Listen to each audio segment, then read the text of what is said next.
Project hail Mary തിയേറ്ററിൽ പോയി കണ്ടു. അതിനെക്കുറിച്ചാണ് സംസാരിക്കാനുള്ളത്. പ്രോജക്റ്റ് ഹെയിൽ മേരി എന്നുള്ള പേരിൽ റിലീസായിട്ടുള്ള പുസ്തകം ഞാൻ വായിച്ചിട്ടില്ല. എൻ്റെ അനിയൻ വായിച്ചിട്ടുണ്ടായിരുന്നു. അവൻ എന്നെ വിളിച്ചു പറഞ്ഞോടാ ഗംഭീര സിനിമയായിരിക്കും, അടിപൊളി പരിപാടിയൊക്കെയാണ്. അവൻ പുസ്തകം വായിച്ച് രോമാഞ്ചമായിട്ടിരിക്കുകയാണ്. പക്ഷേ അവന് തിയേറ്ററിൽ പോയി സിനിമ കാണാൻ പറ്റുന്ന ഒരു സാഹചര്യമല്ല. അപ്പോൾ ഈ സിനിമ ഗംഭീരമായിരിക്കും എന്ന് അവൻ എന്നോട് പറഞ്ഞപ്പോൾ ഞാൻ പറഞ്ഞു ഞാൻ ഓൾറെഡി പടം കഴിഞ്ഞ് വന്നുകൊണ്ടിരിക്കുകയാണ്. ഏതാണ്ട് അവൻ പറഞ്ഞ അഭിപ്രായങ്ങളൊക്കെ തന്നെയാണ് എനിക്ക് ഇതിനോട് ചേർത്ത് വെക്കാനുള്ളത്. പക്ഷേ പുസ്തകം വായിച്ചിട്ടുള്ള അവൻ്റെ എക്സൈറ്റ്മെൻറ്റിൻ്റെ അത്രയും എക്സൈറ്റ്മെൻറ്റ് സിനിമ കണ്ടപ്പോൾ എനിക്കുണ്ടായിട്ടില്ല എന്നുള്ളതാണ് എനിക്ക് ആ കോൺവെർസേഷനിൽ നിന്ന് മനസ്സിലാക്കാൻ പറ്റുന്നത്. Phil Lord and Christopher Miller എന്നിവർ ചേർന്ന് സംവിധാനം ചെയ്തിട്ടുള്ള ഡ്രൂ ഗൊഡാർഡിൻ്റെ സ്ക്രീൻ പ്ലേയിൽ Amy Pascal, Ryan Gosling, Phil Lord, Christopher Miller തുടങ്ങിയൊരു താരനിരയൊക്കെ ആയിട്ട് വരുന്ന സിനിമയാണ്. എനിക്ക് എല്ലാവരുടെയും പേരൊന്നും അറിയാത്തതുകൊണ്ടാണ് ജസ്റ്റ് ഫ്രണ്ടിലിരിക്കുന്നത് നോക്കി വായിക്കുന്നത്. ഡാനിയൽ പെമ്പർട്ടൺ ആണ് മ്യൂസിക് ചെയ്തിട്ടുള്ളത്. സിനിമാറ്റോഗ്രഫി ഗ്രേഗ് ഫ്രേസർ ആണ്. Edited by Chris Dickens and Joel Negron. ഇത്രയൊക്കെ വിശദമായി പറയുന്നതിനേക്കാൾ വളരെ സിമ്പിളായിട്ട് പറയാനാണെന്നുണ്ടെങ്കിൽ സിനിമ എനിക്ക് ഇഷ്ടപ്പെട്ടു. പക്ഷേ സിനിമയുടെ കഥ ഇതുവരെ പറഞ്ഞിട്ടില്ലാത്ത, ആരും പറഞ്ഞ് കേട്ടിട്ടില്ലാത്തൊരു കഥ എന്നുള്ള നിലയിലല്ല. എനിക്ക് ഏറ്റവും ഇഷ്ടപ്പെട്ട കാര്യം പറയട്ടെ, ഒരു ഭയങ്കര ഇമോഷണൽ കണക്റ്റ് ഉണ്ടായിരുന്നു ഇതിലെ സംഭവങ്ങളോട്. ഈ പുസ്തകം വായിച്ചിട്ടില്ലാത്ത, ഇതിൻ്റെ ട്രെയിലറും കണ്ടിട്ടില്ലാത്ത ആളുകൾക്ക് അറിയാൻ വേണ്ടിയിട്ടാണ്.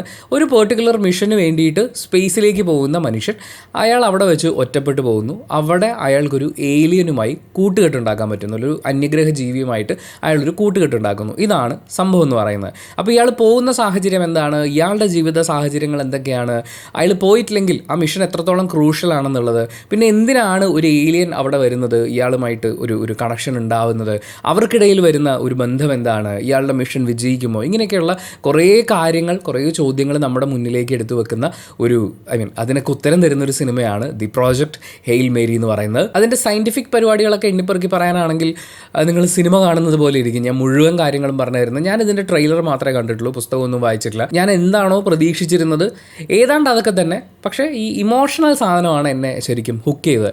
ഇതിനകത്തെ ഏലിയൻ ക്യാരക്ടർ എന്ന് പറയുന്നത്, റോക്കി എന്ന് പറയുന്ന ക്യാരക്ടർ, നമ്മൾ വോളി സിനിമയിൽ കണ്ടിട്ടുള്ള ആ ഒരു എലമെൻ്റ് എനിക്ക് ഫീൽ ചെയ്തിട്ടുണ്ടായിരുന്നു. പിന്നെ ഈ ഹ്യൂമൻ ഏലിയൻ കോണ്ടാക്ട്, അത് ബിൽഡ് ചെയ്ത് വരുന്നൊരു ഇമോഷൻ, അവരങ്ങോട്ടും ഇങ്ങോട്ടും സൗഹൃദത്തിന് ഇമ്പോർട്ടൻസ് കൊടുക്കുന്ന, ഇമോഷൻസിന് ഇമ്പോർട്ടൻസ് ഉള്ള അങ്ങനത്തെ ആ ഒരു കഥ പറച്ചിൽ രീതിയുണ്ട്. അതാണ് ഈ സിനിമയിലെ എൻ്റെ ഏറ്റവും വലിയ ടേക്ക് അവേ എന്ന് പറയുന്നത്. ഇതിലവർ പരസ്പരം പറയുന്ന കുറച്ച് ഡയലോഗുകളുണ്ട്, ഭയങ്കര രസമായിരുന്നു. എന്ന് വെച്ചാൽ ഇതിൽ നമ്മുടെ നായകൻ അയാൾ ഈ ഏലിയനോട് പറയുന്നുണ്ട്, മിഷൻ കംപ്ലീറ്റ് ചെയ്ത് കഴിഞ്ഞാലും എനിക്ക് തിരിച്ച് ഭൂമിയിലേക്ക് പോകാൻ പറ്റില്ല, I can go back to my home, ഞാൻ അതിന് റെഡിയുമാണ്, ഈ മിഷൻ ഇങ്ങനെയാണെന്ന് അറിഞ്ഞിട്ട് തന്നെയാണ് ഞാൻ വന്നിട്ടുള്ളതെന്ന്. പക്ഷേ ഈ ഏലിയൻ പറയും നിന്നെ തിരിച്ച് ഭൂമിയിലെത്തിക്കാൻ ഞാൻ സഹായിക്കാം, അതിൻ്റെ കുറേ കാര്യങ്ങളൊക്കെ ഉണ്ട്. അപ്പോൾ ആ സഹായിക്കാം എന്ന് പറയുന്ന കാര്യം കേൾക്കുമ്പോൾ നായകൻ ഇമോഷണലാവും. അപ്പോൾ ഈ ക്യാരക്ടർ ചോദിക്കുന്നുണ്ട്, നീ പറഞ്ഞതല്ലേ നിനക്ക് തിരിച്ചു പോയില്ലെങ്കിലും കുഴപ്പമില്ല, എന്നിട്ട് എന്ത് പറ്റിയെന്ന് ചോദിക്കുമ്പോൾ ഐ വാസ് റെഡി, ബട്ട് ശരിക്കും ഞാൻ അങ്ങനെ ആയിരുന്നില്ല. നമ്മൾ ഓരോരുത്തരും പറയും ജീവിതത്തിലെ ചില യാഥാർത്ഥ്യങ്ങളൊക്കെ വരുമ്പോൾ അതിനെ ഫേസ് ചെയ്യാം, നമ്മുടെ മുമ്പിൽ വേറെ ഓപ്ഷൻ ഇല്ലല്ലോ, ഞാൻ അതിന് റെഡി ആയി കഴിഞ്ഞു എന്ന് പറയും. ആക്ച്വലി നമ്മൾ റെഡി ആയിട്ടൊന്നുമല്ല, വേറെ വഴിയില്ലാത്തതുകൊണ്ടാണ്.